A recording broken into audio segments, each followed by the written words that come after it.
आताच्या घडीची सगळ्यात महत्त्वाची बातमी ती म्हणजे सुनेत्रा पवार या पुढच्या राज्याच्या उपमुख्यमंत्री होणार आहेत आणि उपमुख्यमंत्रीपद स्वीकारण्यासाठी त्यांनी आता होकार दर्शवलेला आहे. त्यामुळे राष्ट्रवादीचं पुढे काय हा प्रश्न जे दिवसभर विचारत होते त्याचं उत्तर आता मिळालेलं आहे. इतकंच नाही तर राष्ट्रवादीच्या विधिमंडळाच्या गटनेत्या म्हणून सुद्धा उद्या सुनेत्रा पवार यांची ऑफिशियल निवड होणार आहे. आज दिवसभरामध्ये नेमकं काय घडलं आणि इथपर्यंत कशा पद्धतीने निर्णय घेण्यात आला सगळं मी तुम्हाला सांगते. अजित पवार यांचं निधन होऊन आज अवघा तिसरा दिवस होता. आज अजित पवारांचं अस्थिविसर्जन बारामतीमध्ये पार पडलं. त्याला संपूर्ण पवार कुटुंबीय हजर होतं. विशेषतः आज दुपारपासून राष्ट्रवादी काँग्रेसचं पुढे काय होणार, अजित पवार यांची जागा कोण घेणार आणि राष्ट्रवादीची जबाबदारी कोण घेणार, हे मुद्दे जे आहेत ते चर्चेमध्ये येत होते. आणि या चर्चेमध्ये पवार कुटुंबियांकडेच ही धुरं असणार की पवारांच्या बाहेरची कोणी व्यक्ती राष्ट्रवादीचा अध्यक्ष होणार, याबद्दल चर्चा सुरू होती. मात्र कालपासूनच जर का तुम्ही बघितलं असेल तर नरहरी झिरवळ असतील किंवा राष्ट्रवादीचे इतर काही आमदार मंत्री असतील सातत्याने सुनेत्रा पवार यांचं नाव पुढे घेत होते.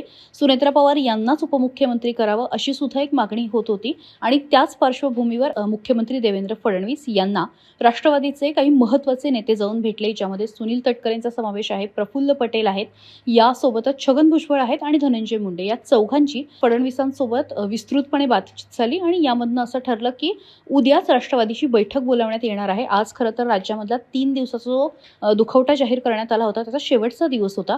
त्यामुळे उद्या दुपारी 2 वाजता राष्ट्रवादीची बैठक बोलावण्यात येणार आहे. सगळ्या आमदारांना त्या पद्धतीने कळवण्यात आलेलं आहे आणि तिथे सुनेत्रा पवार यांची विधिमंडळाच्या गटनेत्या म्हणून निवड होईल. आणि साधारण त्यानंतर अवघ्या काही वेळामध्ये अत्यंत साध्या कार्यक्रमामध्ये, अत्यंत साध्या समारंभामध्ये सुनेत्रा पवार या राज्याच्या उपमुख्यमंत्री पदाची शपथ घेणार आहेत. आता अशी माहिती मिळते. याशिवाय या मधल्या काळामध्ये प्रफुल्ल पटेल यांच्या घरी सुद्धा सुनील तटकरे गेले आणि तिथे सुद्धा या संदर्भामध्ये चर्चा करण्यात आली. महत्त्वाचा मुद्दा हा आहे की सुनेत्रा पवार हे पद स्वीकारणार का, कारण अजित पवारांचं निधन होऊन अवघे काही तास उलटलेले आहेत आणि अशा वेळी इतका मोठा निर्णय कुटुंब घेणार का, पवार फॅमिली घेणार का, हा खरं तर प्रश्न होता. मात्र आता सुनेत्रा पवार यांच्याकडनं होकार आल्याची माहिती मिळतेय. त्यामुळे आता पुढचे काही राजकीय अंदाज जे आहेत ते सुद्धा समोर यायला सुरुवात झाली आहे. एकतर असा मुद्दा असतो की सुनेत्रा पवार या सध्या राज्यसभेच्या खासदार आहेत.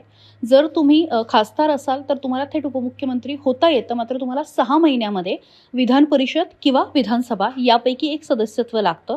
तो जर विचार केला तर सध्या विधान परिषदेच्या काही जागा रिक्त आहेत, तिथे सुनेत्रा पवार यांची थेट वर्णी लागू शकते किंवा अजित पवारांच्या बारामती विधानसभेच्या जागी सुद्धा त्या आमदारकी लढवू शकतात, अर्थात पोटनिवडणुकीमध्ये. त्यामुळे आता हे दोनही पर्याय त्यांच्या समोर आहेत. या व्यतिरिक्त असं म्हटलं जातंय, असा एक मुद्दा मांडला जातोय की दुसऱ्या त्यांच्या घरातले जे सदस्य आहेत, मग त्यामध्ये जय पवार असतील किंवा त्यांचे दुसरे पुत्र पार्थ पवार असतील, यांना राज्यसभेवरती घेतलं जाईल आणि एकूणच पक्षाची जी धुरा आहे आणि राजकारणामध्ये सुद्धा राष्ट्रवादीची जी धुरा आहे ती आता सुनेत्रा पवार यांच्याकडे येणार असल्याचं स्पष्ट झालंय.